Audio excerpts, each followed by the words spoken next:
राम राम मंडळी. तर तुमचं नवीन व्हिडिओमध्ये स्वागत आहे. तर आज आपण चाललेलो बघा कोल्हापूरला. तर काय नाही, अचानकच ठरलं नियोजन आपलं. काय कधी ठरवून कुठल्या गोष्टी होत नाही त्या. मग काय मस्तपैकी धरली लोकल, निघालो पुणे स्टेशनला. मग काय फायनली पुणे स्टेशनला आल्यावर कळलं आपली काय ट्रेन आहे 9:40ला. ओके मध्ये वाट बघत बसलेलोच, तेवढ्यात आली बा आपली फायनली रेल्वे. मित्रांनो, आपल्याला जागा भेटली बघा बसायला. कसं काय ओके नियोजन आहे का नाही? विषय कोण चार पॉईंट पण येते. हा तर हे बघा अनिकेत शेट आपलं कसं काय तर हाय कर हाय कर हाय कर. चला आपण चाललो आता कोल्हापूरला. गर्दी काय एवढी नाही, थोड्या वेळ झाल्या तर काय सांगू शकत नाही आपण. बघा आपल्याला काय विषय पुढे अजून 2 जण आपले येते या आल्यावर निघणार आहे बघा. आता 9:40ची लोकल आहे आपली, सॉरी लोकल नाही, ट्रेन आहे आपली डायरेक्ट पुणे कोल्हापूर. चला फायनली आपण पोहोचलो बघा कोल्हापूर स्टेशनला. सकाळच्या पाठ आपण 4:45ला पोहोचलेलो. त्यामुळे एवढे थंडी होते ना तिकडे की बासच सांगूच शकत नाही. म्हणजे थोडं कमी काश्मीरला आल्यागत वाटत होतं. असलं बेकार थंड होतं ना बासच. कारण की तिथल्या लोकांना पण विचारलं आपण, ते म्हणले काय 2-4 दिवस झालं पडले थंडी. ठीक आहे म्हणलं, चालतंय आता आलोय तर काय, आता माघारी तर नाही जाऊ शकत आपण. धरली रिक्षा आणि गेलो डायरेक्ट आपण ह्याला डायरेक्ट महालक्ष्मीच्या मंदिराकडे. पहिलं म्हटलं सुरुवातच तिथनं करायची होती. मग म्हटलं आता आलोय, रात्रभर प्रवास केला, म्हटलं असं जरा फ्रेश व्हावं. आलो बघा, तिथं आलं की कुठल्या पण रिक्षावाल्यांना विचारायचं, आले आले आपल्याला तिथं बघा गरम पाण्याची सोय करून देतात. ते काय पर पर्सन 50 ते 70 रुपये घेतात फक्त एक बादल्या आंघोळीला. चालतंय, मग आपण गेलो तिथं मस्तपैकी आंघोळी केली. आता म्हटलं चला, तिथून काय थोड्याच अंतरावर मंदिर होतं. मग डायरेक्ट चालत आपण आलो डायरेक्ट मंदिराकडे. आल्या आल्या काय सकाळचा थोडासा अंधारात होता, म्हणजे पहाटेचा. एवढं काय असं उजेड पडला नव्हता, त्यामुळं बऱ्यापैकी सगळं असं अंधारात दिसत होतं. फायनली आपण इकडून गेटमधून एंट्री केली. गेट पण बघा कसं आहे, असं म्हणजे असं वाटतं की डायरेक्ट आपण म्हणजे कोल्हापूरमध्ये आल्यासारखं वाटतं बघा. इकडे असं बघितलं काही जुन्या गोष्टी अशा आहेत त्या की ते कोल्हापूरनं बदल नाही, त्यामुळे अजून म्हणजे कसं कोल्हापूरचा इतिहास अजून आहे असं दिसून येतो आपल्याला. फायनली आपण मग डायरेक्ट आलो मंदिराच्या तिथं गाभाऱ्यात. आल्या आल्या काय एवढ्या लवकर येऊन पण सकाळची एवढी गर्दी बघून तर विषयच खोल झालता. तरी पण म्हटलं जाऊ द्या, आलो तर आता काय माघार तर नाही जाऊ शकत. फायनली आपण थांबलो रांगेत. काय थोडा वेळ थांबल्यानंतर ना हळूहळू हळू रांग पुढे चाललेली. तेवढा दिवस पण उजेडत आलता, त्यामुळं वातावरण पण असं मस्त होत होतं. पण ना थंडी अशी लागत होती की बासच काय सांगूच शकत नाही बघा. तरी पण आपण जर्किंगी सोबत ठेवलेलं त्यामुळे तरी बरं होतं. पण त्यातनं पण एवढी थंडी लागत होती की बस थंडीचा कधी कोणी इकडे येऊ नये. लय बेकार अवस्था होती बघा. फायनली आपण इकडं हळूहळू गाभाऱ्याच्या तिथं आत आलतो. नंतर ना काय आत कॅमेरा अलाउड नाही, त्यामुळं दर्शनी घेऊन आपण बाहेर आलो बघा. नंतर ना मग मस्तपैकी दर्शनी घेऊन बाहेर आल्यानंतर आता म्हणलं चला बाकीचे आता पुढचे कामं आपले करावेत. म्हणलं मग काय मस्तपैकी दर्शनी घेऊन आलतो. म्हणलं आता चारही बाजून तुम्हाला मंदिर पण दाखवावं. असं पूर्णपणे हे मंदिर जे आहे बघा, हेमाड पण ते मंदिर आहे. त्यामुळं असं पूर्ण दगडात कामकाज केल्यामुळं मंदिर पण असं शोभ असं दिसतं ना, म्हणजे अट्रॅक्टिव्ह की बसच. मंदिराच्या चारही बाजूनं म्हणजे असं मस्तपैकी सगळं दगडात काम आहे जुन्या पद्धतीचं. त्यामुळं आणि या मंदिराचा असा शेकडो वर्षापूर्वींचा म्हणजे इतिहास आहे, म्हणजे की ऐतिहासिक मंदिर पण म्हणून पण ओळखलं जातं. आणि हे कोल्हापूरकरांचं आराध्य दैवत आहे बघा हे महालक्ष्मी मंदिर. आता मागच्या साईडला मंदिराच्या काम चालू आहे अजून मंडपाचं. ते म्हणजे पूर्ण असं लाकडात काम करायचं चाललंय बघा. ते मला दाखवून देतो मी. हे बघा मंदिराच्या असे चारही बाजूने दरवाजे आहेत. चारही दरवाजांना असं नाव दिलेलं आहे, पश्चिम दरवाजा, दक्षिण दरवाजा, उत्तर दरवाजा. ते बघा तुम्हाला म्हटलं तुम्ही लाकडे कामात मागच्या साईडला मंदिराचं काम चालू आहे मंडपाचं. हे काम आता बरेच दिवस झालं चालू आहे. आता कधी पूर्ण होतंय बघू. आता मागच्या वेळेस पण आलं तेव्हा म्हणजे खालचं पायाचं काम चालू होतं. आता बऱ्यापैकी काम पुढं होत आलेलं आहे. मला पुढं पण जाऊन दाखवतो बघा. अजून इथं बाजूलाच काहीतरी सभा चालली होती कसली, ती काय आपण जास्त एवढं लक्ष दिलं नाही तिथून आपण पुढं. कारण की आपल्याला पण जास्त पुढचा प्रवास करायचा होता, त्यामुळे म्हटलं जास्त वेळ देऊन आपल्याला काय चालणार नाही. हे बघा तसं पूर्णपणे असं लाकडी कामात चाललेलं आहे मंदिराचं काम. आता जर आरतीचं जर म्हणायचं गेलं तर तुम्हाला आरतीचं पण टायमिंग सांगून देतो बघा. जर रोज सकाळी बघा महालक्ष्मी मंदिरात रोज सकाळी आणि संध्याकाळी विशेष पूजा केली जाते. सकाळी ठीक 5 वाजता मंदिर उघडते आणि पहिली आरती होते बघा. त्यानंतर ना अभिषेक, महापूजा आणि नैवेद्य अर्पण केलं जातो मंदिरात. आणि संध्याकाळी नंतर ना 7 वाजता आरती आणि अभिषेक हे दोन्ही गोष्टी केल्या जातात. आणि त्यात बऱ्यापैकी म्हणजे जे बाहेरून जे लोक येतात त्यांना काय सकाळचं एवढं बऱ्यापैकी आरती घेणं शक्य नसतं. त्यामुळे बऱ्यापैकी लोक संध्याकाळच्या आरतीला असतात, त्यामुळं गर्दी पण भरपूर राहते संध्याकाळच्या आरतीला. त्यात म्हणजे इथं प्रत्येक ठिकाणी आपण देवीला बघत असतो की साडेचोळे अर्पण केले जाते, पण इथं आणखी एक अशी गोष्ट आहे म्हणजे देवीला कमळाचं फुल पण अर्पण केलं जातं. असं मानलं जातं की देवीचं आवडतं फुल आहे असं तिथे भाविक मानतात. मग तिथे भरपूर प्रमाणात असं म्हणजे कमळाच्या फुलाची जास्त विक्री होते आणि भाविक हे ते देवीसाठी अर्पण करतात. त्यानंतर आता तुम्हाला म्हटलं चारी बाजूने मंदिराचं कामकाज दाखव कसं आहे ते दगडातलं. मस्त अशा प्रकारे म्हणजे एवढं भारी कामकाज केलं ना की बासच. तुम्हाला मग अशी म्हणलं होतं की ह्या मंदिराचा काही शेकडो वर्षापूर्वींचा इतिहास आहे. तो की सुमारे 1200 वर्षापूर्वींचा या मंदिराचा इतिहास आहे. बघा की मंदिरातील एका शिलालेखानुसार हे मंदिर चालुक्य राजवंशाच्या काळात म्हणजे 7व्या शतकात बांधलेले असून हे चालुक्य राजा या मंदिराला भव्य रूप दिले बघा. त्यानंतर ना मंदिराचा मुख्य गाभाऱ्यात जी मूर्ती आहे त्या 7व्या शतकापासून असून त्यानंतर ना बघा जे मंदिराचं पूर्णपणे जे काम होतं ते परत काही 1990च्या काळात परत ते नवीन पद्धतीने परत म्हणजे ज्या गोष्टी तुटलेल्या होत्या त्यात म्हणजे बऱ्यापैकी काम करण्यात आलं. त्यात बऱ्यापैकी मराठा राजवटीतही विशेष महत्व आहे बघा त्या मंदिराला. आणि हा असाच ऐतिहासिक वारसा बऱ्याच लोकांना म्हणजे जपत आला आता पण त्यामुळे आपले मंदिर या आतापर्यंत म्हणजे चांगले असे नीट राहिलेले आहेत. त्यानंतर ना बघा आपण पुढच्या समोर बाजूलाच मंदिराच्या श्री राम म्हणजे हनुमानाचं मंदिर आहे. त्यानंतर आपण बघा तिथून आत एंट्री करून आपण म्हणलं आता पहिलं हनुमानच्या मंदिरात पण दर्शन करा. आज आपण गेलो त्या दिवशी शनिवार पण होता. म्हणलं आता कसं योगा आला तर दर्शन पण करून घ्यावं. मग मस्तपैकी दर्शनही करून घेतलं आणि त्यात आतल्या गाभाऱ्यात बघा बरोबर मूर्तीच्या समोरच आपल्या श्रीराम प्रभूंचं पण मूर्ती आहे. तिथं पण आपण दर्शन घेऊन आता म्हणलं चला बाहेर निघून या. पण त्याच बाजूला नंतर ना बाहेर निघताना बघा त्याच बाजूला दत्तांचा पण फोटो ठेवलेला आहे. तर तिथे म्हणजे कसं एकाच मंदिरात बऱ्याच गोष्टी त्यांना ठेवलेल्या आहेत. त्यानंतर आता म्हणलं चला तुम्हाला बाकीच्या पण गोष्टी दाखवून घेतो. तो ना पुढे गेल्यानंतर आता दिवस जास्तच असं म्हणजे कसं उजडलेला होता त्यामुळं बऱ्यापैकी सगळ्या गोष्टी स्पष्ट दिसत होत्या. बघायला पण जरा बरं वाटत होतं कारण की आपण आलतो रात्रीचं त्यामुळे एवढं काय आल्या दिसत नव्हतं एवढं. पण आता सकाळ झाल्या मस्त अशा कलाकुसरीच्या कामावनी त्या भिंतीवनी जे केल्या आहेत त्या असं बघून भारी वाटत होतं ना की बासच. त्या प्रत्येक खांब असो की भिंत असो त्या प्रत्येक ह्याच्यावने एवढ्या नाजूक पद्धतीच्या कला होत्या की बासच. मूर्ती म्हणा त्या खांबांना दिलेल्या डिझाईन म्हणा आकृती म्हणा दगडात एवढं हुबेहूब कोरीव काम केलं ना की बासच.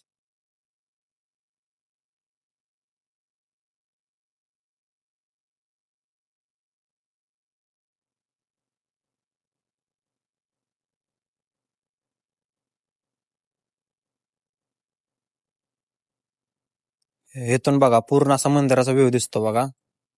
कसं सकाळची जे सूर्याची किरण मंदिरावर पडल्या असं मंदिर असं भारी दिसतं ना की बासच. मन असं शांत होऊन जातं एकदा बघितलं की. त्यानंतर आता चला म्हणलं आता बाहेर पडावं कारण की आपल्याला पुढचा पण प्रवास करायचा होता. आपण आलतो त्यावेळेस गर्दी खूपच कमी होती. नंतर आता जाताना बघितलं की बासच म्हणलं गर्दीच गर्दी चालते. तर चला म्हणलं आता आपलं झाले दर्शन. आता म्हणलं बाकीच्यांना पण आता काय घेऊ द्या म्हणलं त्यांच्या मार्गाने त्यांचं. आपण म्हणलं आता जावं पुढचा आपला प्रवास चालू करावा. त्यानंतर मंदिरातून आपण पहिलं बाहेर पडलो. बाहेर पडल्याच मेन मोठा दरवाजा आहे बघा जिथून आपण आत आलतो. तो रात्री काय एवढा नीट दिसला नव्हता. आता बघा पूर्ण म्हणजे असं राजवाड्यापेक्षा पण असा सुशोभ असा दिसेल असं बघा काम केलं होतं पूर्ण असं म्हणजे एकदम जुन्या काळातल्या सगळ्या गोष्टी तर बघायला भेटतात तुम्हाला. जे तुम्हाला दुसरीकडे कुठंच बघायला भेटणार नाहीत ते फक्त तुम्हाला कोल्हापुरात बघायला भेटणार बघा. चला मग तिथून आपण डायरेक्ट आलो थोड्या चालत आल्यानंतर आपल्याला डायरेक्ट बस भेटली ती म्हणजे ज्योतिबाला. आता म्हणलं चला आता जाऊ. नंतर ना काय आपण जरा असं बसाय तर काय जागा नव्हती. मग काय अख्खे प्रवास सगळा आपण उभा राहूनच केला कारण की ज्योतिबाला जायला रविवारची म्हणजे शनिवारची गर्दी खूपच असते शनिवार रविवार कारण की बऱ्याच लोकांना सुट्ट्या पण असतात त्यामुळे बरेच लोक येतात. त्यामुळं कसं होतं बसून जाणं तर शक्य नसतं. त्यात आपल्याकडे काय गाडी नाही काय नाही त्यामुळं असं एवढं तेवढा त्रास सहन करावाच लागतो. काय फायनली आपण घाटातून ज्योतिबाच्या वर चाललेलो. घाटातनं पण असा मस्त व्ह्यू दिसत होता. असं वाटतच नव्हतं की तो काय उन्हाळा आहे म्हणून. का थंडीमुळे एवढं मस्त असं वातावरण झालं सगळं बासच. त्यानंतर आपण फायनली बघा डायरेक्ट आपल्याला बस नेऊन सोडते ते डायरेक्ट मंदिराच्या जवळच. तिथून थोडंसं चालावं लागतं म्हणजे 200-400 मीटर फक्त. तिथून मस्त वेग उतरून आपण आवरलं आपलं आणि चला म्हणलं मंदिरात जाऊन दर्शन करून घ्यावं. फायनली आपण बघा मंदिराच्या मोठ्या दरवाजापाशी येऊन पोचतो. तिथून खरं होतं बघा मंदिराचा परिसर चालू. तिथून आत गेल्याच जास्त प्रमाणात म्हणजे असं सगळ्या गोष्टींची इथं तुम्हाला दुकानं पण बघायला भेटतील. खेळणी म्हणा देवाचा प्रसाद म्हणा बाकीच्या काही गोष्टी असतील त्या म्हणा. तिथून तुम्हाला सगळ्या मंदिराच्या मेन जो दरवाजा आहे आतला गाभाऱ्याचा तिथपर्यंत तुम्हाला या सगळ्या गोष्टी बघायला भेटतील. आणि तिथं तुम्हाला म्हणजे असं सगळं गुलालच गुलाल दिसणार, कारण की विषय येत नाही. ज्योतिबा म्हणल्यावर गुलाल येणारच हो. नंतर ना आपण मग देवासाठी प्रसाद घेतला, पेढे व गुलाल घेतला ना आपण म्हणलं, तर चला आपण पण दर्शनासाठी जावं. मंदिराला पहिलं समोरून गेले गेल्या बघा असं मंदिर दिसतं. त्यानंतर ना बाजूचा व्ह्यू आहे बघा, म्हणजे पुढच्या गेटचा मंदिराच्या समोरचा एकदम मस्तपैकी मग आपण दर्शनही घेतलं. आता बस आहे, बाकीच्या पण गोष्टी तुम्ही बघा, आता दाखवतो तुम्हाला. त्यानंतर ना आपले आलते शेट आपल्याकडे, डॉगीश बाय आपले, जे की आपल्या देवाचाच अवतार आहे दुसरा. त्यांना पण जरासं म्हणून त्यांना पण पेढे दिले. आता चला म्हणलं जाऊया. मग आता म्हणलं चला, आपण तर मंदिर बघायचं, आता तुम्ही पण मंदिर बघून घ्या. काय आपण दर्शन दर्शन करून झालं ओके काय मंदिर आपण तुम्हाला व्ह्यू दाखवलेलाच, तर काय म्हणलं बाकीच्या पण गोष्टी दाखवा. हे बघा तोप आहे, तर म्हणजे हे तोप वाजवली पण जाते, म्हणजे चालू तोप आहे, असं नाही की बंद असेल. इथं एक आहे, तुम्हाला बघा चारी बाजून दाखवतो. आणि अजून एक दुसरी आहे, ती समोरच्या बाजूला ठेवलेली होती बघा. हा, ही बघा दुसरी तोप. ती जरा मोठी होती, त्यापेक्षा जरा छोटीशी होती. त्यानंतर आपण मंदिर चारी बाजूने बघून चालतं आपलं. आता म्हटलं कसं आहे, जास्त वेळ तर करण्यापेक्षा आता पुढचा पण प्रवास करावा, कारण पुढं पण आपल्याला जाऊन जास्त फिरायचं होतं. त्यामुळं आता इथनं पडदिसनं आपलं आता निघावं म्हटलं. फायनली मग इथं शेवट केला, आता जावं म्हटलं.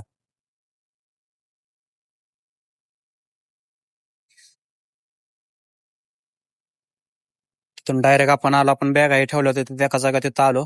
तिथून म्हणलं तुम्हाला पण बाकी जरा इथल्या गोष्टी दाखवायच्या. इथं एक बघा खाली उतरतानाच थोडंसं मधल्या भागाचं ह्या भावाचं दुकान आहे. हे एक नंबर भाव, स्वभावाला एकदम मन मोकळा होता. त्यामुळे काय म्हणलं, भावा तुझा व्हिडिओ तू घेतो म्हटलं, तुला बी कधी आला तर इथं नक्की या दुकानाला भेट द्यावा, आवश्यक इथून काय लागतील त्या गोष्टी घेऊन जावा. नंतर आता चला म्हटलं आपण फायनली माघारी जावं, कारण की उशीर खूप होत चाललेला. त्यात अनेक शिटन आपण आता म्हटलं चला निघावं रिटर्न माघारी. मग गेल्या गेल्या तिथं बस लागलेलीच होती. मस्तपैकी आपलं बसमध्ये बसलो आणि डायरेक्ट गाठलं परत रिटर्न कोल्हापूर.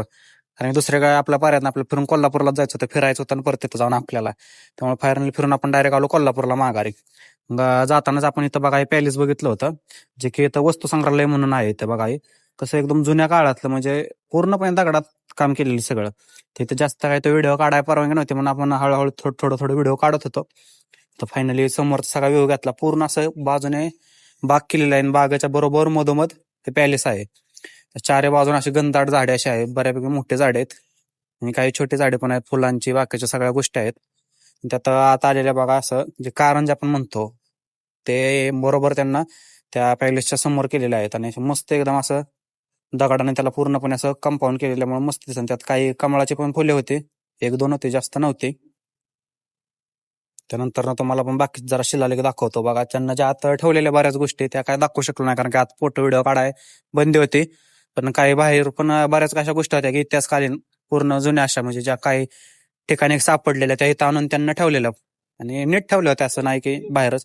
आतमध्ये पण भरपूर आहेत, आतमध्ये जागा पण पुरत नव्हती, त्यामुळे त्यांना काही गोष्टी अशा बाहेर पण ठेवून दिल्या होत्या. त्यानंतर ना बरोबर मंदिराच्या मागच्या साईडला पण आलतो, तिथं पण कारंजाचाच होता विषय.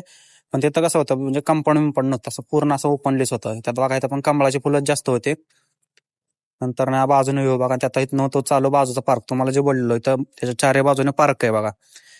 तिथं लहानापासून मोठ्यापर्यंत सगळे इथं फिरत होते. मस्तपैकी काय काय जण खेळत होते, काय जण फिरत होते. त्यामुळे वातावरणच असलं मस्त होते की वाटतच नव्हतं की तो उन्हाळा आहे का काय. त्यामुळे पूर्ण असं हिरवगार असं एकदम चालतं. मस्त असा व्ह्यू होता, तुम्ही पण बघून घ्या.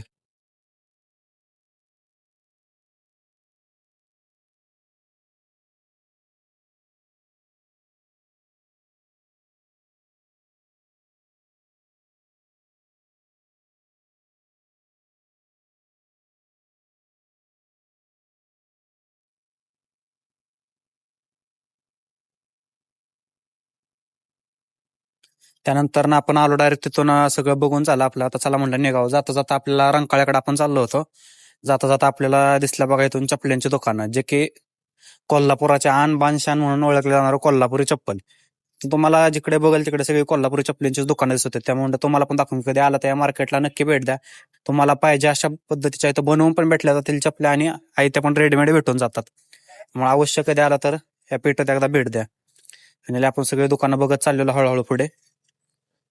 बरेच असे जण होते की दुकानदार की स्वतःहून असे बोलवत होते की या आमच्याकडे, या चप्पल घ्या, या चप्पल घ्या. पण आपल्याला कसं घ्यायचं काय नव्हतं, त्यामुळे आपण बाहेरून बघत होतो, आत काय जात नव्हतो. आणि एवढ्या क्वालिटीच्या चपल्या होत्या, म्हणजे प्रत्येक वेगवेगळ्या व्हरायटीच्या चपल्या, असं नाही की एकच तिथे ठेवली असेल कोल्हापुरात. तुम्ही कधी बघितल्या नसतील अशा पण पद्धतीच्या चपल्या इथं बघायला तुम्हाला भेटून जातील, कारण की कोल्हापूर आहे हो. इथं जन्मच इथं झाला कोल्हापुरी चपलीचा, म्हणजे विषयच येत नाही ना. त्यामुळं आपण पण सगळ्या चपल्याच्या बाहेरनच बघत होतो, आत काही गेलो नाही आपण. नंतर आपण हळूहळू डायरेक्ट चालत चाललेलो रंकाळ्याकडे, कारण की चालतच फिरत होतो. जास्त असं काय कोल्हापूरमध्ये आपण रिक्षाने फिरलो नाही, कारण की बऱ्याच गोष्टी आपल्याला बघायच्या होत्या, एक्सप्लोर करायच्या होत्या. त्यामुळे आपण पायी चालत हिंडत होतो. म्हणजे चालत हिंडताना कसं बऱ्याच गोष्टी बघायला येतात हो. त्यामुळे आपण जास्त करून चालतच हिंडत होतो. फायनली मग आपण येऊन पोचतो रंकाळ्याच्या इथं बघा. डायरेक्ट आल्याला कसं आता चालून चालून सकाळपासून भूक लागली होती, म्हटलं आता काहीतरी खावावं. त्यात इथं युनिक विषय म्हणजे आता मी केली ती मिसळ. म्हटलं आता मिसळच खाऊया, आपल्याकडे आपण मिसळच जास्त म्हणजे चालते. म्हटलं बघा एकदा कोल्हापूरची युनिक स्टाईल. पण इकडे विषय असा आहे की इकडे पावाच्या ऐवजी ब्रेड देतात, आपल्या इकडे पेक्षा वेगळे जरा. मिसळ मस्त अशी लागत होती, एकदम असे खट्ट मध्ये, एकदम असे झणझणीत. त्यामुळं बरं वाटलं जरा खाऊन, पोटाला असा आधार वाटला. त्यानंतर ना रंकाळ्याचा असा प्युअर व्ह्यू बघत होतो. मस्तपैकी इथून डायरेक्ट चालू केला. आता इथं कसं आहे, ह्याला असं म्हणता येणार नाही थोडक्यात, म्हणजे मुंबईचे मरीन ड्राईव्ह असल्या गत आहे बघा. दिवसा असं नाही, पण रात्रीचं एवढं उजडून दिसले होतं की बसच. लाइटिंग ही चारी बाजून असते, त्याच्या दोन्ही बाजून बघा. असं म्हणजे मंदिराच्या जी बाजून आहे ती चौपाटी पण आहे इथं. तुम्हाला म्हणजे खायला बिला काय गोष्टी असतील ते सगळं तुम्हाला भेटून जातील. त्यामुळं थोडं कमी मिनी बीच असल्यासारखंच आहे बघा कोल्हापूरकरांसाठी. फायनली आपण इकडून सगळं बघत चाललेलो. चारी बाजूनं बघा त्यांना असं पूर्णपणे दगडानं असं कंपाऊंड केलं, चालण्यासाठी मार्ग केलेला आहे. त्यामुळे असं चालताना पण असलं भारी वाटत होतं की बसच. सगळे ऐतिहासिक नाही तर म्हणजे असं यांना काही नवीन असं ऍड केलेलं नाही. जर त्या बाजूचे खांबावरचे दिवे सोडले तर सगळ्या काही गोष्टी जुन्या काळातल्या आहेत बघा इथं.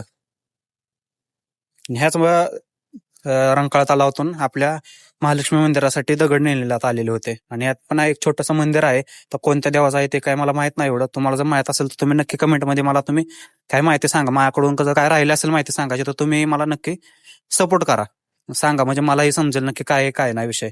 तिथून आपण डायरेक्ट निघालेलो आता आदमापूरला, कारण की आपला तिथं आज स्टॉप होणार होता, म्हणजे मुक्काम होणार होता आपला आदमापूरला. कारण दिवसभर खूप फिरून कंटाळा आलता, तर जाऊन डायरेक्ट आपण झोपणारच होतो. त्यामुळे पहिल्याने आपण डायरेक्ट गाडी पकडली ना. आपलं तुम्हाला जायचं असेल कधी आदमापूर, तर डायरेक्ट कोल्हापूरवरून बघा, संभाजीनगर मधून बस स्टँड पासून डायरेक्ट आदमापूर पर्यंत तुम्हाला बस म्हणा किंवा शेअरिंग गाड्या असतील त्या तुम्हाला भेटून जातील. त्या तुम्हाला डायरेक्ट मंदिरापाशी आणून सोडतील. पण आज विषय असं झाला, थोडी गर्दी असं ट्रॅफिक असल्यामुळे त्यांना आपल्याला थोडंसं मागं सोडलं होतं. जास्त काय नाही, 1 किलोमीटर भर फक्त चालावं लागलं. तिथून डायरेक्ट आपण आलो मंदिराच्या तिथे. मंदिराच्या तिथे आल्यावर आपण पहिलं म्हटलं आता बाहेरनं मंदिरात बघितलं, पण आता काय आज जाऊ नको, पहिलं म्हटलं फ्रेश व्हावं मग मंदिरात जावं. पण कुठलं फ्रेश काय, गेल्या पहिली रूम बघितली आणि बहिणीला आता पहिलं झोपावं, कारण की सकाळपासून पूर्ण एवढा कंटाळा आलता की आपण रात्रभर तर झोपलोच नव्हतो. रात्रभर ट्रेनचा प्रवास आणि दिवसभर धाकधूक चालूच होते. मग काय गेल्या पहिली एक रूम मस्तपैकी बघितली, गेल्या ताणून दिलं रूम मध्ये. जे जाऊन झोपलो ते संध्याकाळी डायरेक्ट उठलो. चला आजच्या दिवसाचं इथं शेवट करून भेटू पुन्हा पुढच्या व्हिडिओत.